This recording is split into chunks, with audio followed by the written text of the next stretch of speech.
buenas noches, los saluda como siempre Violeta Reaño. Bienvenidos a Prepárate Perú, el programa especial sobre el fenómeno del niño, en donde usted podrá encontrar datos útiles, estadísticas, informes y también recomendaciones sobre este evento climático. Y empezamos el día de hoy informándoles que el Ministerio de Educación evalúa adelantar la clausura del año escolar en 5 provincias de Arequipa debido al fenómeno del niño. Como se recuerda, 5 regiones ya aplican esta medida de prevención. Adelante.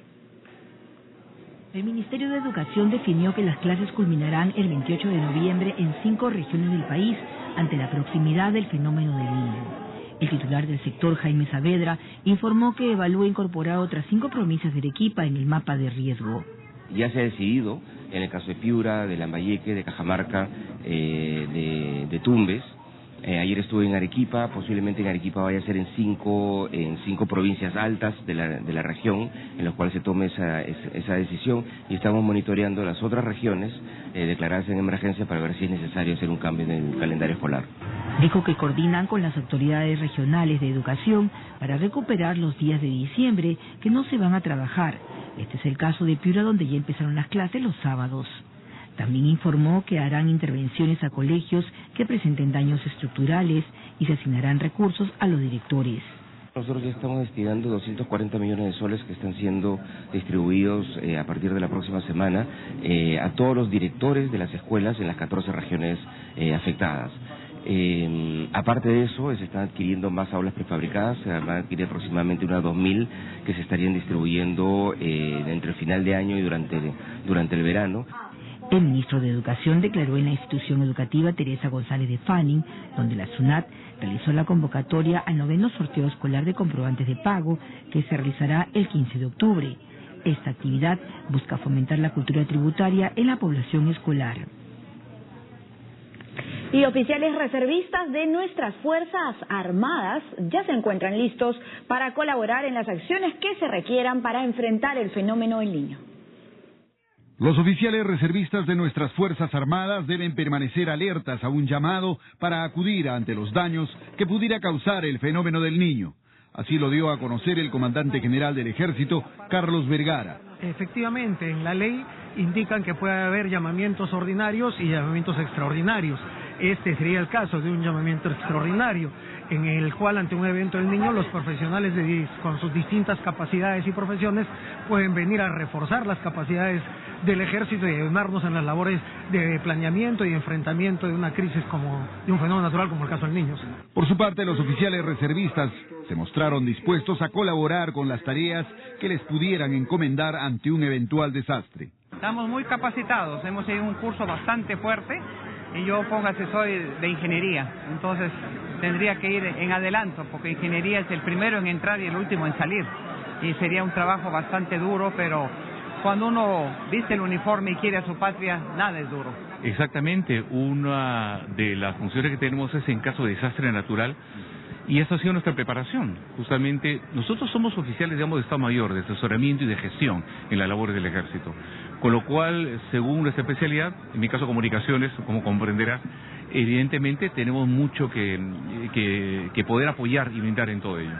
Este aspecto será uno de los temas que abordarán los militares durante el 17º Congreso Internacional de Oficiales Reservistas de las Fuerzas Armadas, que se desarrolla en nuestra capital, con la asistencia de representantes de Brasil, Estados Unidos, Argentina y de otros países. Por otro lado, en la provincia de Hilo, en Moquegua, casi 3.000 personas resultarían afectadas ante el fenómeno del niño. A continuación les presentamos el resultado de un simulacro realizado en la región. Aquí la nota detallada. Al menos 2.800 personas afectadas dejarían los efectos de la llegada del fenómeno del niño en Moquegua. Así lo determinó un ejercicio de simulación desarrollado en el Centro de Operaciones de Emergencia de la provincia de Hilo. En este lugar, las autoridades evaluaron los reportes de daños de diversos sectores para brindar una respuesta inmediata. Es una simulación en lo que corresponde a la ocurrencia del fenómeno del niño en la provincia de Hilo.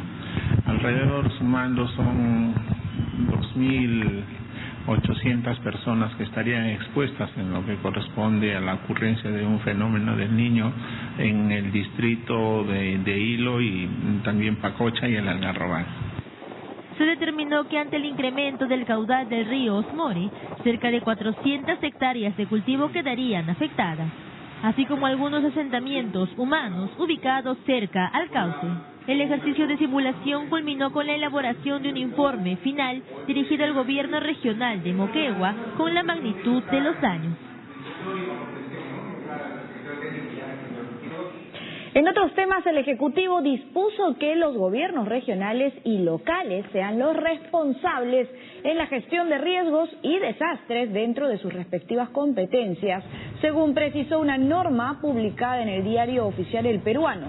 El referido decreto legislativo modifica los artículos 12 y 14 de la ley que crea el Sistema Nacional de Gestión de Riesgo y Desastres.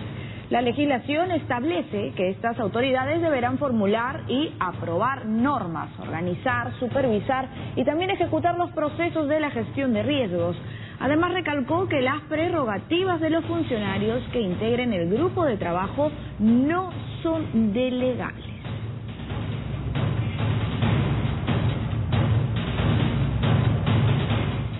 Y en Piura, los miembros de la Plataforma Provincial de Defensa Civil de Sullana se reunieron para adoptar medidas ante las vulnerabilidades de los hospitales y centros de salud por el fenómeno del Niño. En la reunión acordaron que a fines de octubre abastecerán por 3 meses las farmacias de los centros médicos para que éstas cuenten con insumos y con medicamentos necesarios. Por su parte, el director del Hospital de Salud de Sullana afirmó que necesitan 5 millones de nuevos soles para activar su plan de contingencia. Tanto el director del Hospital de la Solidaridad indicó que corren el riesgo de colapsar, por lo que tendrían que ser reubicados para seguir atendiendo a la población. A la reunión asistieron directores de los hospitales de salud, el Ministerio de Salud, Solidaridad, además representantes de salud ambiental, entre otros.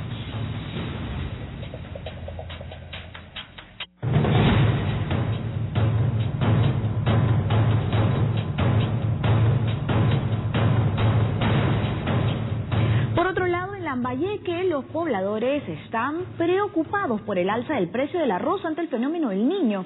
Además, el Grupo Aéreo número 6 se encuentra preparado para atender emergencias por este evento climático. La ampliación en el siguiente informe. Atención. En Lambayeque existe una preocupación por el alza del precio del arroz a unos 4,50 soles como consecuencia del fenómeno El Niño. Ante el periodo de lluvias, la campaña arrocera se retrasará y el arroz escaseará sobre todo en los mercados, situación que será aprovechada por los grandes molinos. En tanto, a pesar de que las autoridades agrarias recomendaron postergar el inicio de la campaña arrocera, se espera sembrar 25.000 hectáreas de arroz, 13.000 de maíz y 7.000 de algodón. En caso no se logre sembrar, habrían pérdidas de más de 55.000 millones de soles, solo en la región Lambayeque. En la misma región, el Grupo Aéreo número 6 habilitó 3 hangares con capacidad de 10.500 metros cúbicos para albergar toda la ayuda que el Sistema Nacional de Defensa Civil pueda traer a la región como preparación ante el Niño. Además, ya se tienen avanzadas las coordinaciones para que estos sirvan de almacenes temporales con ayuda para Cajamarca, Piura, Tumbes y Amazonas. Asimismo, el Grupo Aéreo número 6 viene realizando la limpieza de techos y canaletas, así como los drenes principales del aeropuerto, en convenio con el Ministerio de Transportes y Comunicaciones y con el sector vivienda. Nos toca hacer una breve pausa, pero vamos a regresar con una entrevista a Fernando Neira. Él es director general de Ordenamiento Territorial del Ministerio del Ambiente. Con él hablaremos sobre ordenamiento territorial, un tema sumamente importante de abordar, sobre todo ante el fenómeno El Niño. Ya regresamos.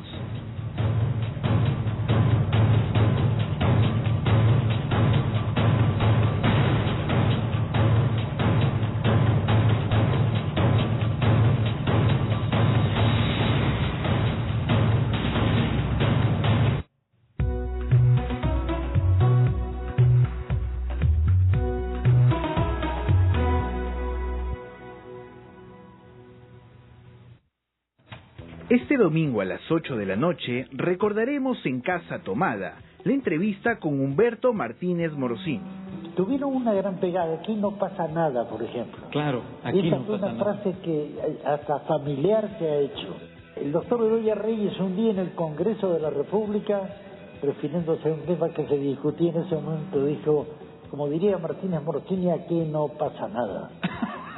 Una verdadera enciclopedia de la televisión peruana. ¿Por qué? Porque él, su nombre, es sinónimo de televisión en nuestro país. Este domingo, en Casa Tomada, Humberto Martínez Morosini.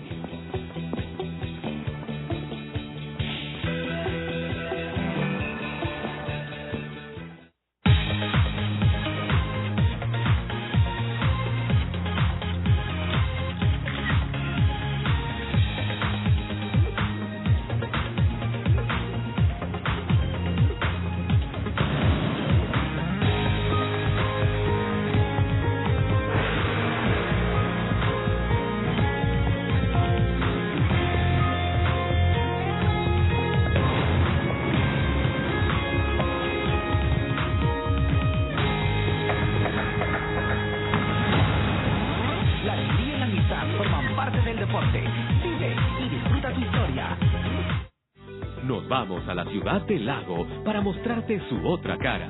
Nos vamos a Lampa, Ayaví y Pucará.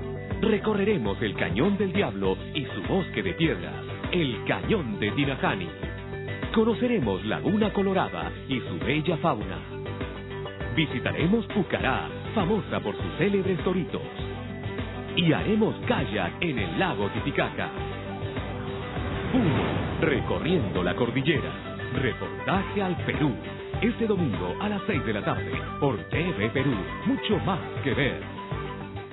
Gracias al auspicio de Downy, Ariel, Panasonic, Embutido San Fernando.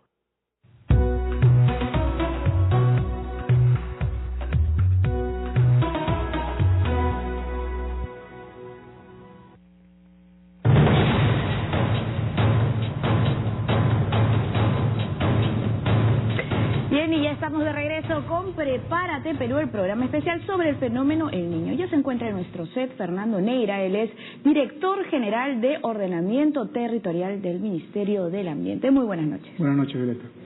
El Ministerio del Ambiente garantiza el uso adecuado de los recursos naturales y también del territorio nacional. Como parte de estas funciones es importante también hablar del ordenamiento territorial. Me gustaría preguntarle qué es el ordenamiento territorial, a qué se le considera ordenamiento territorial, para resumirlo, OT. Bueno, es básicamente lo que has dicho, ¿no? Es de qué manera el Estado genera las condiciones, las políticas y los mecanismos que permiten garantizar un aprovechamiento sostenible de los recursos naturales y que los servicios que también generan los ecosistemas sean aprovechados de forma sostenible. Para ello, obviamente, es importante caracterizar y conocer el territorio, sus dinámicas, no solamente desde el punto de vista físico, biológico o natural, sino también las relaciones sociales, culturales, económicas, que son importantes para conocer una dinámica. Y esto obviamente va a permitir que mediante esta función del ordenamiento territorial se pueda tener una orientación para poder desarrollar acciones para el desarrollo, donde es conveniente colocar una infraestructura teniendo en cuenta el suelo, teniendo en cuenta el clima, teniendo en cuenta los flujos o la economía, donde es posible de repente desarrollar un asentamiento humano, una inversión, ¿no? Es básicamente una herramienta orientadora para que una autoridad, ya sea nacional, regional o local, pueda tomar una decisión adecuada y sostenible. Es decir, que el ordenamiento territorial nos garantiza una adecuada calidad de vida, nos garantiza bienestar y nos garantiza desarrollo sostenible, sobre todo teniendo en cuenta el territorio. Así es, y para ello es importante tener capacidad, y justamente esta función que se desarrolla en los 3 niveles de gobierno y que vienen ejecutando prácticamente el conjunto de regiones. Algunos municipios ya están comenzando a ejecutar esta función y esto obviamente en coordinación con el Ministerio de Economía. Estamos generando un programa de capacitación a municipios para que puedan acceder a recursos públicos mediante proyectos de inversión pública, justamente para que puedan tener esta capacidad. Con el ordenamiento territorial, una autoridad local va a poder incorporar en su gestión recursos humanos, va a poder tener equipos, va a poder tener información con la cual va a poder tomar mejores decisiones para el desarrollo. Y obviamente hay regiones que han desarrollado una capacidad importante, ¿no? La región San Martín, la región Piura, por ejemplo, tienen equipos muy consolidados en ordenamiento territorial que no solamente atienden el tema de ordenamiento territorial, sino ven temas ya básicamente que tienen que ver con concesiones, con demarcación territorial, incluso con temas vinculados a la ciudad. Entonces, esto genera una capacidad, ¿no? Claro, hay una asistencia técnica también a todos los gobiernos regionales y locales para estos informes técnicos de luego inversión pública. Pero ¿qué pasa cuando no hay ordenamiento territorial? Usted ha mencionado a San Martín como un buen ejemplo de un gobierno que ya ha iniciado este proceso de ordenamiento territorial. Sin embargo, muchas autoridades regionales y locales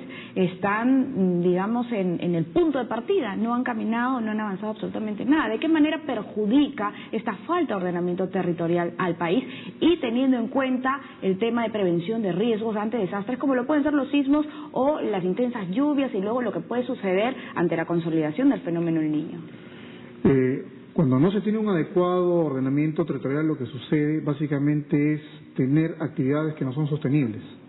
Las actividades económicas, al no considerar aspectos fundamentales de los ecosistemas del territorio o incluso aspectos sociales o económicos, van a generar alteraciones. En el caso social genera conflictos, porque obviamente hay toda una mecánica de articulación y de compatibilizar los usos, de conocer básicamente cuáles son las expectativas respecto a acciones e intervenciones. Y un componente importante es justamente el tema de riesgo. Claro. No tener información sobre el territorio hace que no tengamos conocimiento de cómo estamos haciendo una infraestructura, cómo estamos haciendo las viviendas, cómo estamos autorizando o permitiendo construcciones sin tener conocimiento de cuál es la condición del territorio. Exactamente, si una población está sentada en zona segura o insegura. Nosotros tenemos unas fotografías para poder comentar al respecto, a ver si nuestro director nos puede proporcionar ya las imágenes. Por ejemplo, aquí que estamos viendo acá tenemos una especie de lotización. Así es. El problema básicamente es que en nuestro país se generan condiciones de riesgo a partir de esto, ¿no? Muchas personas tienen la expectativa de vivienda y obviamente trabajan y se esfuerzan para acceder de repente a un mecanismo formal de vivienda con un fomento inmobiliario. Pero muchas personas tienden pues a invadir y generar ocupaciones informales. Como la que estamos viendo, construir ¿no? por propia cuenta. Construir en zonas inadecuadas. Sin asistencia técnica, sin orientación, sin nada que garantice que la dotación de servicios sea adecuada. Y esto obviamente termina generando un problema al Estado, ¿no? Aquí vemos un crecimiento descontrolado. Así es. Lo que sucede básicamente es que al no haber una planificación previa, en lugar de que la gente vaya a los servicios van a la gente. Y tenemos construcciones que, bajo ningún tipo de control, terminan pues consolidándose y generando más riesgo. Esto, al ocurrir un evento como el Niño o un sismo, colapsa y obviamente el problema que tenemos con las autoridades locales es que no tienen información, no aplican elementos de planificación y terminan consolidando el riesgo. Esto obviamente nos pasa la factura a todos, ¿no? Claro, aquí vemos, por ejemplo, que se está empezando una construcción bastante informal, ¿no? Sin orientación técnica, sin permiso, sin que haya de repente... Claro, pero ¿por qué se permiten estas ocupaciones inadecuadas o improvisadas? Se otorgan además estos reconocimientos de servicios, que es lo que usted comenta, porque así simplemente se fomenta el ánimo de ocupación. Y luego, porque este programa se trata de hablar sobre el niño, de informar a los que nos ven con datos útiles, con recomendaciones precisas, ¿cómo podemos advertirle a una persona que tiene a un traficante, a un vendedor inescrupuloso de terrenos que no compre en ese lugar si luego llega el agua potable, si luego llega la luz eléctrica, si luego el alcalde con fines proselitistas pues les entrega el reconocimiento de propiedad? Justamente parte de lo último que has dicho, ¿no? Muchas de estas ocupaciones informales que de repente cuentan con reconocimiento formal o que de repente ya cuentan con servicios, es básicamente porque ha habido una mala gestión de la autoridad local. La autoridad local muchas veces especula con el ánimo pues de repente de tener votos, de repente de ofrecer promesas políticas y termina pues fomentando que la gente ocupe estas zonas inadecuadas. Zonas que tienen que tener condiciones de habitabilidad porque tenemos normas de planificación que indican cómo tiene que habilitarse el terreno, cómo tienen que darse los servicios y se pasa por alto todo esto. Lo que terminamos haciendo es que se generan demandas sociales, la gente termina consolidando la ocupación y demandan agua, demandan servicios, finalmente el Estado termina atendiéndolos. Pero claro, hay una responsabilidad muy grande de parte de todas las autoridades locales, ¿no? Y además nos están comprometiendo con el ordenamiento territorial. Ese es otro tema importante. Y este tema, el ordenamiento territorial, parte de la prioridad que le dé una autoridad local a la planificación. La planificación la vemos ausente en muchas de las agendas de los alcaldes, autoridades, ¿no? Piden recursos, pero piden recursos para fierro y cemento, pero recursos para planificar, para reducir el riesgo, para atender estas situaciones en las cuales vemos de que no solamente basta con la respuesta, porque de repente nos preparamos para la respuesta, pero ¿y la planificación? Cuando pase el niño, cuando pase el sismo, el problema continúa. Claro, tenemos otras fotografías en donde se puede ver una zona de quebrada, ¿no? Claro. A ver si nos puede explicar qué representa esta imagen. Esto básicamente lo que representa es estas zonas que están expuestas y que tienen inversión pública, tienen pistas, tienen veredas, tienen colegios y vemos que están en una zona de riesgo, están en un cono de eyección. Cuando ocurre una precipitación, lo que sucede básicamente es que se forman acumulación de agua y esta acumulación de agua con la saturación de la humedad comienza a descender, ¿no? Y acá vemos cómo se forman estos embalses que finalmente rebalsan y terminan pues arrastrando lodo, piedras y se forman pues los deslizamientos o aludes. Esto, por ejemplo, es lo que... Estas fotografías además han sido sacadas de Google Earth, sí, con lo cual es una realidad. Así es, toda la información que se genera en ordenamiento territorial es información que tranquilamente se puede colocar en Google Earth y uno puede hacer unos modelamientos, análisis de zonas específicas.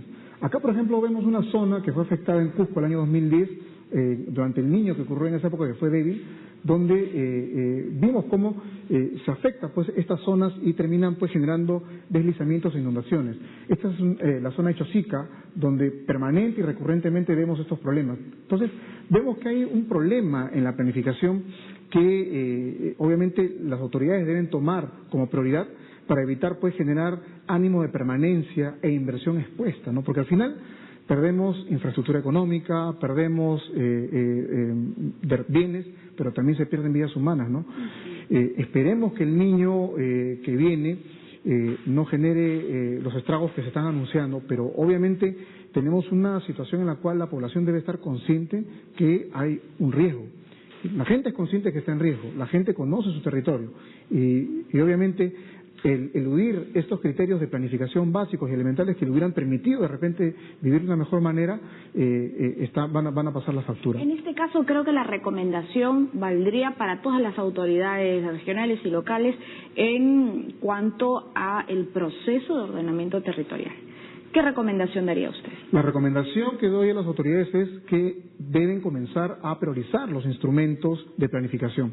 Nosotros hemos enviado ya 2 comunicaciones en el transcurso de este año recomendando que prioricen instrumentos de planificación. Tienen que comenzar a ver su zonificación, tienen que comenzar a identificar las zonas de riesgo, tienen que comenzar a dimensionar las zonas que están expuestas, tomando la información que ha generado las entidades especializadas. El Instituto Nacional de Defensa Civil ha generado bastante información, incluso aprobada con ordenanza municipal, pero cuando uno ve la ordenanza vemos que no se implementa, no se incorpora, ¿no? Claro, porque hay un marco normativo para este conocimiento del territorio, ¿no? Y hay una ley para el ordenamiento territorial. Ahora, si alguna autoridad quiere consultar, por ejemplo, al Ministerio del Ambiente, ¿a qué correo pueden escribir o a qué teléfono se pueden acercar para continuar con este proceso de OT? Perfecto, pueden escribir al correo dgot@minam.gov.p o al teléfono 611-6000, anexo 1314. Bien. Nosotros, encantados de atenderlos, nosotros recibimos una comunicación y estamos presentes. No tenemos ningún tipo de impedimento para que una autoridad local nos pida información y para que vayamos y los apoyemos para orientarlos básicamente y comiencen a implementar este proceso que obviamente es importante y vital para poder reducir esta situación que tenemos de vulnerabilidad y en la cual tenemos mucha gente expuesta. Reducir riesgos, reducir niveles de vulnerabilidad, porque sin ordenamiento territorial no podemos hablar de prevención y no podemos hablar luego ni siquiera de mitigación. Muchísimas gracias, Fernando Neira, él es director director general de Ordenamiento Territorial del Ministerio del Ambiente. Y vamos a dar algunas recomendaciones porque usted también puede tomar precauciones para mitigar los efectos de este fenómeno climático. Respecto a los huaicos, recomendamos que construya sus viviendas en lugares en donde no ha ocurrido anteriormente uno. Evite estar cerca de terrenos inestables, de zonas inundables. Identifique además rutas de evacuación que lo dirijan a una zona alta, segura, alejada del cauce del río o de la quebrada. También protege y refuerce los techos de sus viviendas y elimine la acumulación de residuos que puedan obstaculizar el paso del agua por el drenaje. No lo olvide, infórmese y actúe frente al fenómeno del niño. Y hacemos una pausa, pero regresamos con más temas sobre el niño.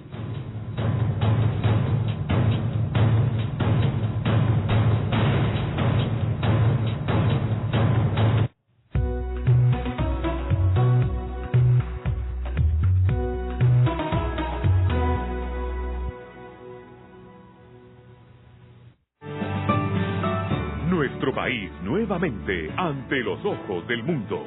Lima será la anfitriona del evento financiero más importante del mundo, la reunión anual de las juntas de gobernadores del Grupo del Banco Mundial y el Fondo Monetario Internacional. Del 5 al 12 de octubre, las personalidades más importantes del ámbito económico internacional. En las pantallas de TV Perú, siempre mucho más que ver. Mañana dolorosa. Cuéntaselo a Facebook. Con Entel es gratis. Tu colega se fue de vacas. Con Entel, anda y dile a Facebook. Sin saldo y sin recargas. Nunca llegó tu plato, ¿no? Por culpa de este. Mejor cuéntale a Facebook. Con Entel es gratis. Sigues piña, ¿no? Pero luego todo mejoró. ¿Qué esperas? Anda y dile a Facebook. Sí, ahora con Entel, Facebook para todos. Chatea y postea gratis, sin saldo y sin recarga. Entel, la señal que estabas esperando. Esta semana en Metrópolis. El jueves vuelve el Inca Challenger, competencia de obstáculos divertida, moderna y apta para todos. El viernes te contamos los detalles del concurso Arte en Libertad, propuesta que reúne a diversos artistas especializados en la pintura y el dibujo. Si quieres participar, no te puedes perder el programa. Metrópolis, esta semana, solo por TV Perú, mucho más que ver.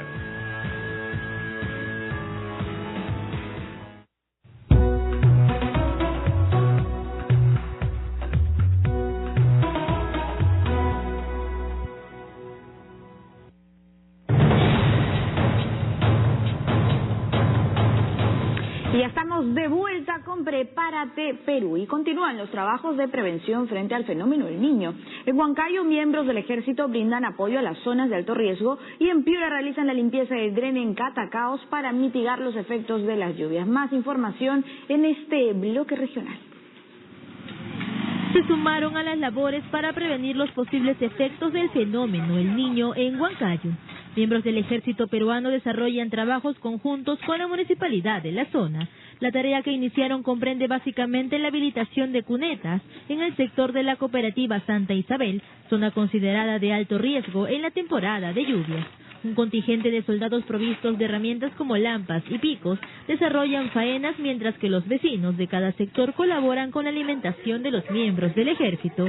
Ellos reconocen el trabajo social de esta institución para reducir los efectos que posiblemente provocará este fenómeno. Los vecinos de los asentamientos humanos de Los Pinos y Jacobo Cruz colaboran en las labores de prevención ante el fenómeno climatológico en Piura. Los trabajos de limpieza del dren Los Pinos en el distrito de Catacaos, en un tramo de 2 kilómetros, ayudará a mitigar los efectos de las lluvias y beneficiará a más de 500 familias. El alcalde indicó que la población está tomando conciencia ante un periodo lluvioso y espera que estas actividades se realicen también en otros sectores. ¿Y llaves en camioneta lo tiene? 2 minutos para... Y tras ver este bloque regional, nos despedimos, agradecemos por su sintonía y también les recordamos que la cita es a las 7 de la noche. Puede vernos a través de TV Perú, también de la señal informativa del 7.3 y escucharnos en Radio Nacional. Esto fue Prepárate Perú. Muy buenas noches y hasta mañana.